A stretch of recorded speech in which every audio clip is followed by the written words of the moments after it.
तो दोस्तों अगर आप एमपी ईएसबी के किसी भी एग्जाम की तैयारी कर रहे हो जो जिसमें कि आईटीआई ट्रेनिंग ऑफिसर कोपा है या फिर एमपी एएसआई हेड कांस्टेबल जो कि कंप्यूटर की वैकेंसी हाल ही में आई हुई है, चाहे एमपी कांस्टेबल जेल प्रहरी वन रक्षक कोई भी एग्जाम हो, चाहे एमपी एसआई अगर प्रीलिम्स 2026 में होता है तो वो भी, तो कैसा हो अगर आपको जितने भी प्रीवियस क्वेश्चंस कंप्यूटर से पूछे गए हैं वो आपको एक ही जगह पर कम टाइम में मिल जाए।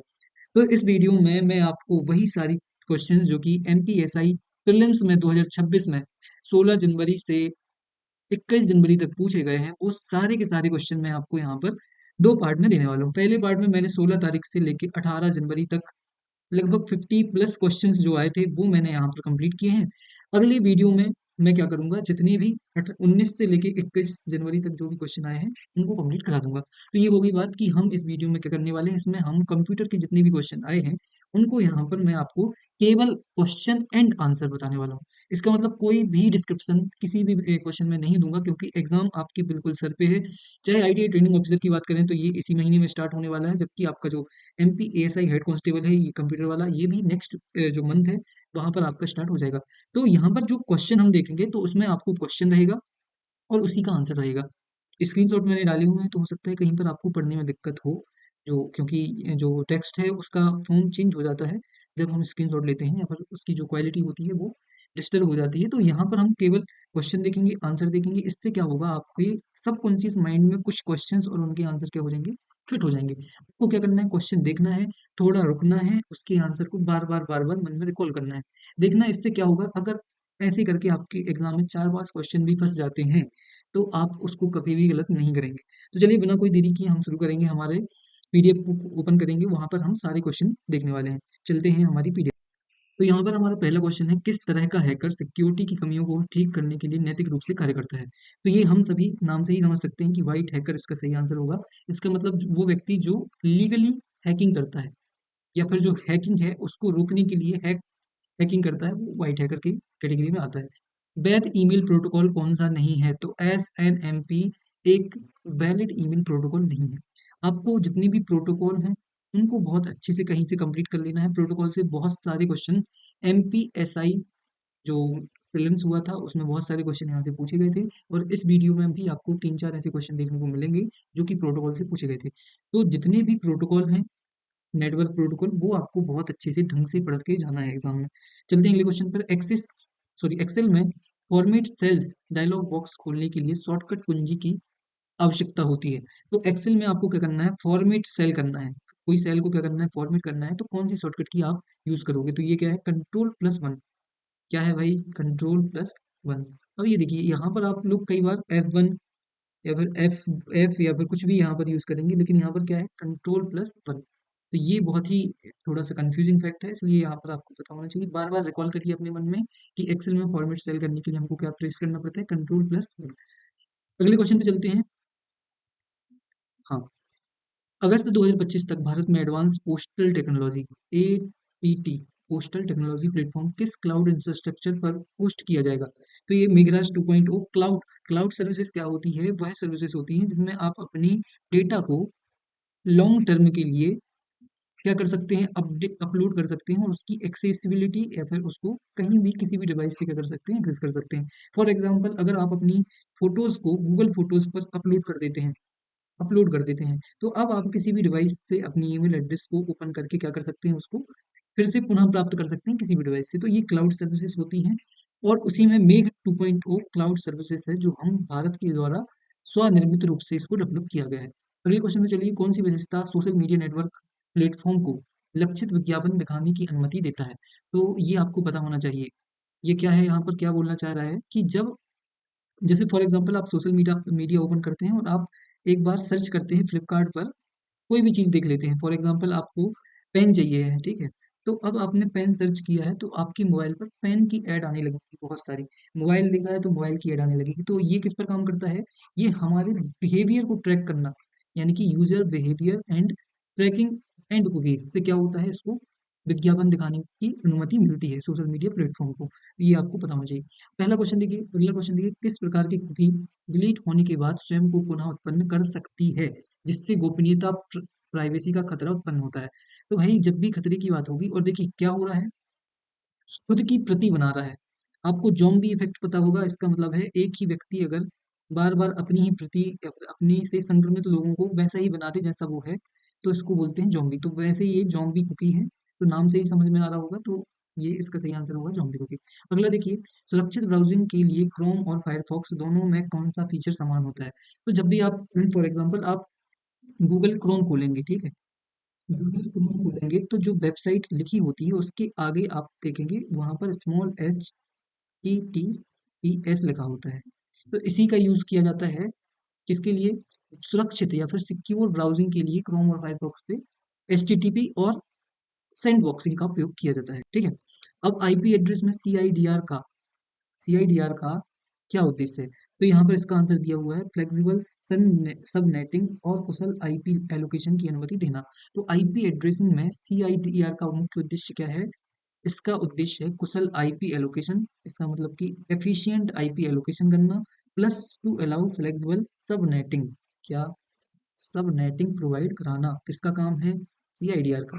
तो इसका फुल फॉर्म आपको जल्दी से सर्च करना है, कहाँ पर? गूगल पर जाके, कि सीआईडीआर का फुल फॉर्म क्या होता है और उसका काम क्या होता है। ये भी साथ में करते जाइए ताकि आप यहाँ से एक्स्ट्रा क्वेश्चन भी कर सकें। अगला क्वेश्चन है कि पावर पॉइंट का, एक मिनट, पावर पॉइंट का कौन सा फीचर आपको कई ऑब्जेक्ट को एक साथ जोड़ने की अनुमति देता है? तो यहाँ पर ग्रुपिंग क्या होता है कि आप जितने भी, जैसे फॉर एग्जांपल जब आप पावर पॉइंट खोलेंगे तो ऐसे टेक्स्ट बॉक्स दिए हुए हैं और यहाँ पर फॉर एग्जांपल कोई फोटो इमेज दी हुई है, तो इनको एक साथ मूव करने के लिए आप क्या करते हैं? इनको ग्रुप करते हैं, यही होता है ग्रुपिंग। अगला क्वेश्चन देखिए, पाठ में उल्लिखित हार्ड डिस्क की सामान्य गति क्या है? पाठ में उल्लिखित हार्ड हार्ड डिस्क की सामान्य गति क्या है? तो इसकी सही गति क्या होती है? एक मिनट। तो इसकी सामान्य गति क्या होती है? 10,000 रिवॉल्यूशन प्रति मिनट। तो ये आपको पता रहना चाहिए कि जो आप हार्ड डिस्क की स्पीड मापते हैं, स्पीड हार्ड डिस्क की काम करने की, वो कितने में मापते हैं? 10,000 रिवॉल्यूशन। रिवॉल्यूशन मतलब चक्कर लगाना, जो उसकी वो डिस्क होती है उसके चक्कर लगाने की सामान्य गति को हम कैसे नापते हैं? 10,000 रिवॉल्यूशन पर मिनट की चाल से हम क्या करते हैं? मापते हैं। यहाँ निम्नलिखित में से कौन सा एक सामान्य लाइनेक्स डेस्कटॉप वातावरण है? तो यहाँ पर जीनोम आपको याद रखना है। लाइनेक्स लिनक्स क्या है? एक ऑपरेटिंग सिस्टम है जो कि ओपन सोर्स है, इसका मतलब है इसमें कोई भी बदलाव आप कर सकते हैं और बहुत सारे मल्टी यूजर्स इसमें काम कर सकते हैं। तो ये है आपका लिनक्स, और मल्टी यूजर होने के साथ साथ मल्टीटास्किंग होते हैं। माइक्रोसॉफ्ट विंडोज किस प्रकार का ऑपरेटिंग सिस्टम है? तो ये देखिए, मैं आपको बता दूं, माइक्रोसॉफ्ट विंडोज में जो हम यूज करते हैं एमएस वर्ड या फिर जो जितनी भी चीजें माइक्रोसॉफ्ट विंडोज यूज करते हैं, तो वहां पर आपको एक सुविधा मिलती है कि आप, सॉरी, विंडोज जो ऑपरेटिंग सिस्टम है, यहाँ पर आपको सुविधा मिलती है कि आप आइकन्स पर क्या कर सकते हैं? टच कर सकते हैं। जैसे ये जो बने हुए हैं यहाँ पर आप देख रहे हैं, ये क्या है? ग्राफिक्स है। क्या है? ग्राफिक्स हैं। इन ग्राफिक्स पर आप टच करोगे तो कोई भी, वो आपने कमांड दिया, जब आपने कमांड दिया तो उसके अनुसार जो ऑपरेटिंग सिस्टम है आपको रिजल्ट देगा। इससे पहले क्या होता था? हमें कमांड देनी पड़ती थी, ठीक है? कमांड देनी पड़ती थी। जो कमांड लाइन ऑपरेटिंग सिस्टम होता था उसका सबसे अच्छा एग्जांपल है MS DOS, disk operating system, ठीक है?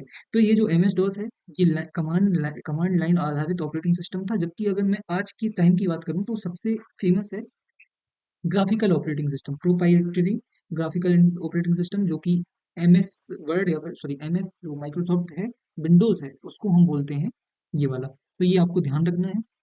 ये ओपन सोर्स ऑपरेटिंग सिस्टम मैं ऑलरेडी बता चुका हूँ, लाइनेक्स और यूनिक्स है, ठीक है? तो ये पता होना चाहिए।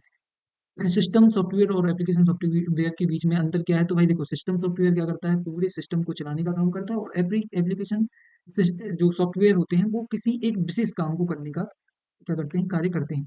तो यहाँ पर ऑप्शन देखेंगे, इसका सही आंसर है सिस्टम सॉफ्टवेयर अन्य सॉफ्टवेयर के लिए प्लेटफॉर्म प्रदान करता है। वही बात, विंडोज में आप सारी चीजें चला सकते हैं, Google, YouTube, X Y Z, या फिर जो भी चीज़ है वो आप यहाँ पर चला सकते हो। और जो ये एप्लीकेशंस हैं उन्हीं को क्या बोलते हैं? वो केवल एक काम कर सकते हैं। प्रोग्राम्स को इंस्टॉल करने के लिए इस्तेमाल होने वाले कंट्रोल पैनल ऑप्शन को क्या कहा जाता है? बताइए। यहाँ पर इसका सही आंसर प्रोग्राम एंड फीचर्स। यहाँ पर बहुत सारे लोग गलती करेंगे। ईज ऑफ एक्सेस यहाँ पर आपको याद रखना है, ये एक और क्वेश्चन इंपॉर्टेंट है। ईज ऑफ एक्सेस क्या होता है? यहाँ से एमपीएसआई में ही एक क्वेश्चन रिपीट हुआ है, तो बहुत ही जल्द शायद आपको यहाँ पर देखने को मिलेगा। तो आपको यहाँ पर पता होना चाहिए कि ईज ऑफ एक्सेस का मतलब क्या है। डिवाइस मैनेजर नहीं, इसका सही आंसर होगा प्रोग्राम एंड फीचर्स। क्वेश्चन क्या था? प्रोग्राम को इंस्टॉल करने के लिए इस्तेमाल होने वाले कंट्रोल पैनल ऑप्शन को कहा जाता है। प्रोग्राम एंड फीचर कहा जाता है। ठीक है, डिलीट करना है, अगर इंस्टॉल करना है किसी एप्लीकेशन को, उसको आपको प्रोग्राम एंड फीचर में जाकर क्या करना पड़ेगा, इंस्टॉल करना पड़ेगा। क्वेश्चन देखिए यहाँ पर, वीडियो और लॉग के डेटा लिंक को लगभग अनलिमिटेड स्केलेबिलिटी और रिच मेटा डेटा की जरूरत होती है, साथ ही यह रीराइट ऑन अपडेट को भी सपोर्ट करता हो। इसके लिए कौन सा स्टोरेज सबसे सही रहेगा? तो आपको सिर्फ ये ध्यान रखना है कि रीराइट ऑन अपडेट को सपोर्ट करने वाला ऐसा कौन सा स्टोरेज है जो वीडियो और लॉग के डेटा लेग को लगभग अनलिमिटेड स्केलेबिलिटी प्रदान करता है। तो इसका सही आंसर होगा ऑब्जेक्ट स्टोरेज। क्या होगा? Object storage. मैंने पहले ही बताया था कि जहां पर जरूरत पड़ेगी वहीं पर मैं केवल डिस्क्रिप्शन दूंगा, यहाँ पर मुझे समझ में ही नहीं आ रहा है कि क्वेश्चन क्या पूछना चाह रहे हैं लोग। हो सकता है आपको पता हो, तो आपको पता है तो बहुत अच्छी बात है। तो ये है ऑब्जेक्ट स्टोरेज। तो जब हमें कोई चीज समझ में ना आए तो बस उसको बार बार रिकॉल करिए। हो सकता है आपके ही एग्जाम में ये वाला क्वेश्चन आ जाए, तो आपको आपके सबकॉन्शियस माइंड में एक बार इसको डाल देना है कि अगर ऐसा क्वेश्चन आता है तो वो आप पे बन जाएगा। किस सर्च इंजन ने तुरंत जवाब के लिए फीचर्ड स्नैप्स स्नैप्स ये लिखा है स्नैप्स फॉर क्विक आंसर्स क्या किए हैं, इंट्रोड्यूस किए हैं या फिर पेश किया है? तो इसका सही आंसर गूगल है। गूगल ने क्विक आंसर्स के लिए क्या बनाए हैं, कुछ स्नैप्स बनाए हैं या फिर प्रॉम्प्ट बनाए हैं। तो ये आपको याद रखना है, गूगल है वो, कौन है? गूगल है। अगर आपको तुरंत जवाब चाहिए तो फीचर्ड मतलब जो फीचर्ड क्वेश्चन होते हैं, जो बार बार क्वेश्चन पूछे हो जाते हैं, उनके कुछ आंसर्स जिसने बनाए हैं वो है गूगल।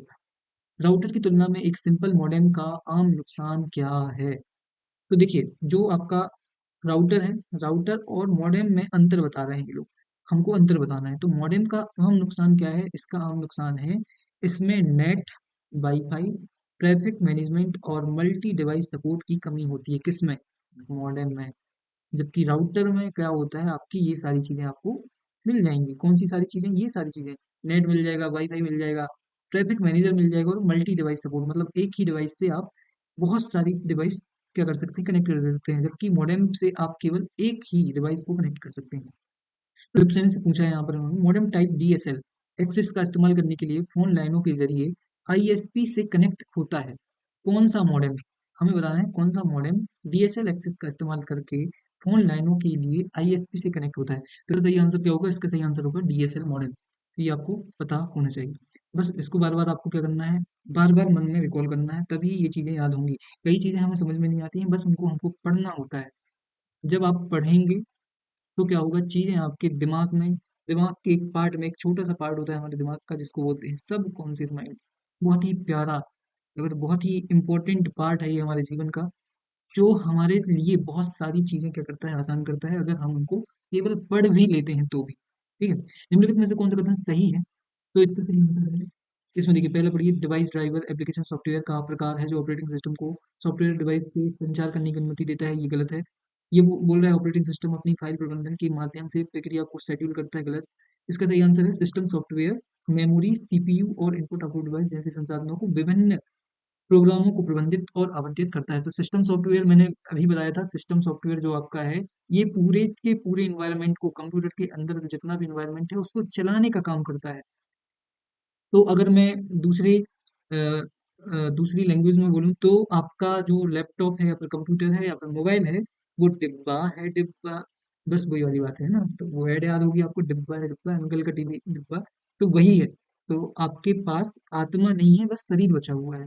इसका मतलब मृत घोषित हो चुके हो आप। तो ये है हमारा सिस्टम सॉफ्टवेयर। तो स्मार्टफोन कंप्यूटर किस वर्ष बनाया गया था? बताओ। इसमें कोई चीज तुम्हें पढ़ने की जरूरत है या फिर कहीं से तुम पढ़ोगे तभी बनेगा? नहीं, इसको बस याद करना है, रटना है, बस ये कर सकते हो, और पढ़ना है। तीन चीजें कर सकते हो ऐसे क्वेश्चंस में। तो इसका सही आंसर है 1937 से 1944 के बीच में मार्क वन की क्या हुई, वो बनाया गया, फिर इसको इसकी खोज की गई। यहाँ पर वेब पेज को तेजी से लोड करने के लिए क्रोम और फायरफॉक्स दोनों कौन से प्रोटोकॉल अपग्रेड को सपोर्ट करते हैं? तो एफटीपी नहीं, एचटीटीपी नहीं, एसएमटीपी नहीं, इसका सही आंसर होगा HTTP2 एंड HTTP। अगला क्वेश्चन देखिए, कौन सी बैकअप रणनीति लोकल ऑन प्रेमाइसिस, कहाँ गया ये, प्रेमिसेस या फिर जो भी बोले इसको, और क्लाउड आधारित बैकअप समाधान दोनों के तत्वों को जोड़ती है? कौन सी? इसने बोला है backup strategy, backup strategy. R, RED, RAID, RAID, continuous backup, mirror backup, नहीं, इसका सही आंसर होगा hybrid, hybrid, hybrid breakup, sorry backup, backup हो गया क्या, ब्रेकअप नहीं बैकअप हो गया। तो बैकअप रणनीति, कौन सी बैकअप रणनीति, ऑन प्रमाइसिस और क्लाउड आधारित बैकअप समाधान दोनों के तत्वों को जोड़ती है। इसका मतलब दो चीजों की चीजें जब भी मिलती हैं तो वो हो जाता है हाइब्रिड। ठीक है, तो इसमें दो चीजों की विशेषताएं मिल रही हैं, जिसमें एक है बैकअप रणनीति और दूसरा है क्लाउड आधारित बैकअप। मेनफ्रेम कंप्यूटर सिस्टम में डम्ब टर्मिनल की क्या विशेषता है, क्या डम्ब टर्मिनल, डम्ब टर्मिनल, तो इसका सही आंसर है, यह ना तो डेटा संग्रहित कर सकता है और ना ही स्वयं प्रोसेसिंग कर सकता है। मतलब पूरा का पूरा क्या है, डम्ब है। डम्ब है मतलब बुद्धिहीन है, बुद्धिहीन है मतलब बेवकूफ है, क्या है, बेवकूफ है या फिर फूल है, वो वाला नहीं, ये वाला फूल नहीं, कौन सा वाला, ये वाला फूल। तो यह ना तो डेटा संग्रहित कर सकता है, मतलब मेमोरी इसके पास नहीं है, और ना ही स्वयं प्रोसेसिंग कर सकता है। कौन, डम्ब टर्मिनल, कौन सा, मेन फ्रेम कंप्यूटर में डम्ब टर्मिनल। एक आईपी एड्रेस मुख्य रूप से किसे पहचानता है, यह पहचानता है एक नेटवर्क पर यूनिक डिवाइस या होस्ट को। निम्नलिखित में से सबसे अधिक उपयोग किया जाने वाला द्वितीयक भंडारण माध्यम कौन सा है। द्वितीयक मतलब सेकेंडरी, सेकेंडरी का मतलब है कि इसको बाहर से या फिर अलग से इसको जोड़ा जाता है, कंप्यूटर में इनबिल्ट नहीं होता है। क्या नहीं होता है, इनबिल्ट नहीं होता है, बहुत महंगा नहीं होता है। इसकी अपेक्षा प्राइमरी मेमोरी के अपेक्षा क्या होती है, थोड़ी सी सस्ती होती है और अधिक स्टोरेज होता है। स्टोरेज अगर देखें तो प्राइमरी का कम होता है और उनका जो सेकेंडरी है उसका अधिक होता है। तो ये कुछ अंतर है, आपको पता होना चाहिए। मैग्नेटिक डिस्क एक अच्छा, सबसे अच्छा और सबसे अधिक प्रयोग किया जाने वाला क्या है, क्या है, सेकेंडरी स्टोरेज माध्यम है। डॉट मैट्रिक्स प्रिंटर की सामान्य रेजोल्यूशन रेंज क्या होती है। अब इसमें भाई, इसमें तुम्हें पढ़ना ही और रटना ही पड़ेगा। ठीक है, तो यहाँ पर डॉट मैट्रिक्स प्रिंटर की सामान्य रेजोल्यूशन रेंज क्या होती है, 72 से 360 डीपीआई, कितनी, 360 डिग्री। तो भाई 360 डिग्री घूमता है, कहाँ से कहाँ तक, 72 से 360 डिग्री घूमता है। बस ये ऐसे कुछ भी कनेक्ट करके पढ़ना है ताकि चीजें याद रहें आपको। डॉट मैट्रिक्स प्रिंटर की सामान्य रिजोल्यूशन रेंज क्या है, 72 से 300, 36 दूनी क्या होता है, ऐसे भी याद कर सकते हो, 62 टू 72, तो 72 डिग्री से 360 डिग्री तक। कुछ इस टाइप से उल्टा सीधा हम यहाँ पर कनेक्ट कर सकते हैं। टास्क बार का कौन सा भाग, टास्क बार हमारे लैपटॉप में यहाँ पर होता है सबसे नीचे। ठीक है, कहाँ गया, सॉरी, हाँ, तो इसमें हमारे टास्क बार, जैसे ये कंप्यूटर है तो कंप्यूटर के सबसे नीचे यहाँ पर टास्क बार होता है। तो यहाँ पर बोल रहे हैं ये सामान्य सिस्टम नोटिफिकेशन और घड़ी प्रदर्शित होती है, तो भाई यहाँ लेफ्ट साइड में नीचे यहाँ पर होती है, यहाँ पर, और इसको हम बोलते हैं नोटिफिकेशन बार बोलते हैं, क्या बोलते हैं, नोटिफिकेशन, नोटिफिकेशन। तो स्पेलिंग पर ध्यान तो बनती है मेरे से भी, ठीक है, बस लिख नहीं पाता हूँ। तो यहाँ पर नोटिफिकेशन एरिया इसका सही आंसर है। अगले क्वेश्चन, कंप्यूटर की खोज सबसे पहले ही एक सॉरी परिकलन यंत्र के रूप में किसने की थी। ये बहुत अच्छा क्वेश्चन है, बहुत ही इजी है। ग्राहम बेल नहीं, ग्राहम बेल नहीं, ब्लेस पास्कल नहीं, गियर्सन नहीं, और ये यार जॉन विलियम भी नहीं। इसका सही आंसर होगा ब्लेस पास्कल। क्या होगा, पास्कल, पास्कलेट बनाया था इन्होंने भाई साहब ने, तो इसलिए इसका आंसर होगा ब्लेस पास्कल। अगला क्वेश्चन देखिए, ऑनलाइन सेंसिटिव जानकारी दर्ज करने के लिए आपको यूआरएल में कौन सा प्रोटोकॉल हमेशा चेक करना पड़ता है। कौन सा यूआरएल, यूआरएल में कौन सा प्रोटोकॉल, प्रोटोकॉल हमेशा चेक करना होता है जब आप कोई भी संबंधित सेंसिटिव जानकारी क्या करते हैं, दर्ज करते हैं। फॉर एग्जांपल कोई एक ऐसा शब्द आप यूज कर रहे हो जो कि सेंसिटिव है थोड़ा सा, तो उसको यूआरएल में आपको कोई प्रोटोकॉल चेक करना पड़ेगा, वो कौन सा होगा। एसएमटीपी नहीं, ये होता है सिक्योर, सिक्योर वाला होता है, ये बहुत ही इंपॉर्टेंट है और इस पर क्वेश्चन भी आया हुआ है। एचटीटीपी जो कि जनरली यूज होता है, एफटीपी फाइल ट्रांसफर प्रोटोकॉल है। जबकि एचटीटीपीएस, देखिए क्वेश्चन क्या हुआ, रिपीट हुआ कि नहीं, क्वेश्चन रिपीट हुआ या नहीं। एक्सेल में चार्ट इंसर्ट करने के लिए शॉर्टकट की कौन सी कुंजी है। एक्सेल में चार्ट इंसर्ट करना है, यहाँ पर आपको एक चार्ट इंसर्ट करना है, तो चार्ट इंसर्ट करने के लिए आपको हमेशा ऑल्ट प्लस F1, क्या, ऑल्ट प्लस F1 यूज करना पड़ता है। रट लीजिए, मतलब मैं जो भी यहाँ पर शब्द बोल रहा हूँ उसको बार बार दिमाग में रिकॉल करना है बस। कौन सा मेलवेयर यूजर डेटा तक एक्सेस बहाल करने के लिए पेमेंट की मांग करता है, रैनसमवेयर। क्या होगा, रैनसमवेयर, भाई तुम्हें अपना डेटा प्रोटेक्ट करना है तो मुझे इतने लाख रुपए मुझे भेज दो। कुछ कुल मिला के ये क्या होती है, रैंसमवेयर होता है, और ये अलग अलग प्रकार का होता है। तो यहाँ पर इसका सही आंसर होगा बी। निम्नलिखित में से कौन सा ईमेल डेटा को सुरक्षित या सुरक्षित ट्रांसमिशन सुनिश्चित करता है? देखिए अभी यही क्वेश्चन मैंने इससे जस्ट 2-3 क्वेश्चन पहले बताया था। SMTP कहाँ गया हमारा SMTP? कहाँ गया? ये है ना, SLS TLS या ओवर SMTP। SMTP का मतलब क्या है? Secure mail transfer protocol. जितने भी प्रोटोकॉल है रट लो भाई साहब, क्या कर लो, रट लो। अब जब आप टास्क बार में खाली क्षेत्र पर राइट क्लिक करते हैं तो ये हमारा टास्क बार है। देखो ये हमारा प्यारा सा कंप्यूटर है। इसके नीचे यहाँ पर टास्क बार है, यहाँ पर एप्स बने हुए हैं, यहाँ पर खाली जगह है। यहाँ जैसे ही आप क्लिक करते हैं तो यहाँ पर राइट क्लिक करते हैं तो क्या होता है? तो क्या होता है, टास्क बार जैसे विकल्पों के साथ टास्क बार संदर्भ मेन्यू क्या होता है, context menu with option like task bar manager क्या हो जाता है, ओपन हो जाता है। तो ये मतलब एलिमिनेट हो सकता है आसानी से। तो ये बस थोड़ी सी चीज़ है, आपको पता होंगे कौन सा प्रिंटर प्रकार पेज प्रिंटर के नाम से भी जाना जाता है। तो लेजर प्रिंटर पेज प्रिंटर के नाम से जाना जाता है। लेजर कौन सा?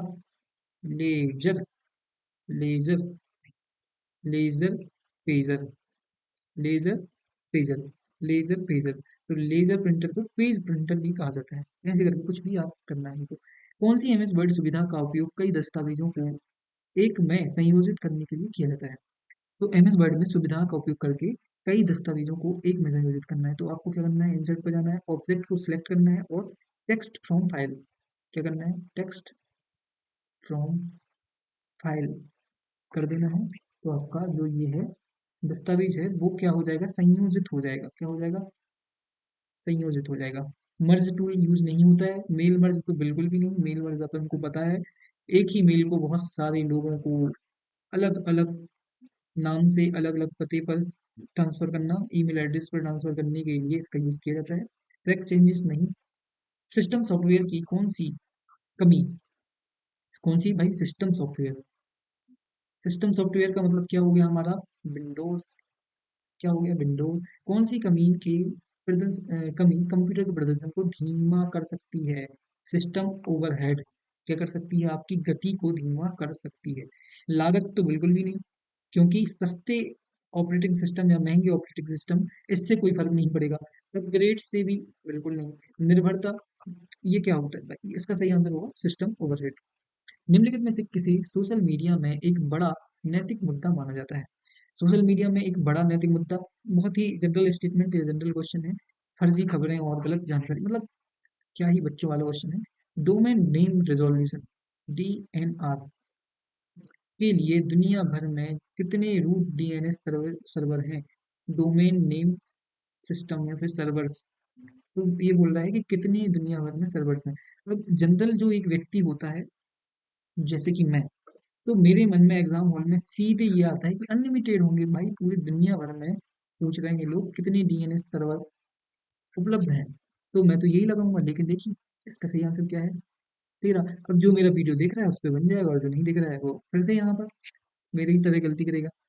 मतलब मैं नहीं, कोई भी यही गलती करेगा, सीधे अनलिमिटेड लगाएगा दुनिया भर में। लेकिन जिसने ये वीडियो देखा है अब वो ये गलती कभी नहीं करेगा। ज्यादातर सोशल मीडिया प्लेटफॉर्म पर कौन सा फीचर आम है? कौन सा है? यूजर प्रोफाइल बनाने और मल्टीमीडिया कंटेंट शेयर करने की सुविधा। अरे यार, क्या ही बच्चों वाला क्वेश्चन। अगला क्वेश्चन, गूगल के सर्च रैंकिंग सिस्टम में SEO, इसे आप, इसका नाम आपने सुना होगा, सर्च इंजन ऑप्टिमाइजेशन होता है। Search engine optimisation. इसमें क्या होता है कि आप जो भी सर्च करते हैं, बार बार जो लोग सर्च कर रहे हैं उसके आधार पर किसी कीवर्ड को रैंक किया जाता है। तो गूगल किस एल्गोरिदम से क्या करता है, किसी भी रैंकिंग सिस्टम को जोड़ता है? तो उसके लिए रैंकिंग के लिए पेज रैंक का यूज करता है गूगल। किसका? पेज रैंक कौन करता है? गूगल करता है। ठीक है। फॉर एग्जाम्पल आप सर्च कर रहे हो MPASI एग्जाम पैटर्न, बहुत सारे कैंडिडेट सेम टाइम पर ये सब क्या कर रहे हैं, सर्च कर रहे हैं। तो इसको रैंक करने के लिए, मतलब इसको ऊपर लाने के लिए पेज रैंक एल्गोरिथम का यूज करता है गूगल। अगला क्वेश्चन, कौन सा फीचर क्रोम और फायरफॉक्स, देखिए यही क्वेश्चन रिपीट हुआ है फिर से, नेटिव ऐप इंस्टॉल किए बिना वेब एप्स चलाने की अनुमति देता है। वेब एप्स चलाने की, अच्छा ये दूसरा क्वेश्चन है। इससे पहले क्या पूछा गया था, HTTPS किस प्रोटोकॉल का यूज ये दोनों करते हैं, किसके लिए, सिक्योर या फिर सेंसिटिव इंफॉर्मेशन को शेयर करने के लिए। तो वो अगला क्वेश्चन था, ये दूसरा क्वेश्चन है। इसका सही आंसर होगा प्रगतिशील या फिर प्रोग्रेसिव वेब एप्स। इसको आसान शब्दों में आपको समझा रहा हूँ। फॉर एग्जाम्पल, आप इंस्टाग्राम चलाना चाहते हैं, क्या चलाना चाहते हैं, इंस्टाग्राम चलाना चाहते हैं, लेकिन आपके पास ऐप डाउनलोड करने के लिए आपके मोबाइल में क्या नहीं है, स्टोरेज नहीं है, स्टोरेज नहीं है। तो आप क्या करेंगे, आप क्रोम पर जाएंगे, क्रोम पर इंस्टाग्राम सर्च करेंगे और उसकी वेबसाइट पर आप क्या कर लोगे, लॉगिन कर लोगे। तो ये जो फीचर है, जो ये चीज आपको मिलती है, वो किसके लिए मिलती है, किसके कारण मिलती है, प्रोग्रेसिव वेब एप्स के द्वारा, PWA के द्वारा आपको ये चीज या फिर ये फीचर प्राप्त होता है। कंप्यूटर को नेटवर्क से जोड़ने के लिए कौन सा कनेक्टर उपयोग किया जाता है, RJ45। कौन सा भाई, RJ45। कंप्यूटर को नेटवर्क से जोड़ने के लिए कौन सा नेटवर्क उपयोग किया जाता है, कंप्यूटर को नेटवर्क, अरे यार कोई भी ऐसे नेटवर्क से जोड़ने के लिए कौन सा कनेक्टर का उपयोग किया जाता है, तो इसका सही आंसर होगा PS2। PS2 कौन सा, PS2। कंप्यूटर को नेटवर्क से क्या करना है, जोड़ना है, तो किसकी जरूरत पड़ेगी, PS2 की, PS2। सॉफ्टवेयर डेटा और उपयोगकर्ता के विवरण के अनुसार निम्नलिखित में से कौन सा कथन सही नहीं है। इसका सही आंसर होगा हार्डवेयर अकेले बिना सॉफ्टवेयर निर्देश के कार्य कर सकता है। तो ये सही नहीं है, मतलब इन्होंने पूछा क्या है, कौन सा सही नहीं है, मतलब बाकी के तीन सही हैं। तो आपको पढ़ना है, सॉफ्टवेयर डेटा और उपयोगकर्ता के विवरण के अनुसार निम्नलिखित में से कौन सा सही नहीं है।